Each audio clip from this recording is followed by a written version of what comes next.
Halima ce yau ba ke zan tambaya ba. Me yasa za ka min haka? Mai gida zango, a wannan karnin da ake ciki wacce mace ya kamata a yaba? Matar aure. Haka ne. A mai gida zango, ina son koma ma tsohuwar budurwa ta wacce muka faɗa da ita. Me zan gaya mata ya kwantar mata da hankali?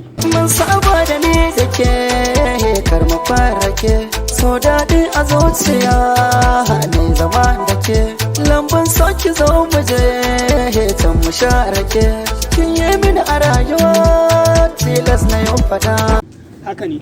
To amma idan ta ki fahimta me zan ce mata? Mai sona kin shiga rai kin zauna a fagen kauna ke ɗai ce zan nuna na shaida zanar ke ki amana rike mai kaunar ka ba cutarwa wanga na shi na imani.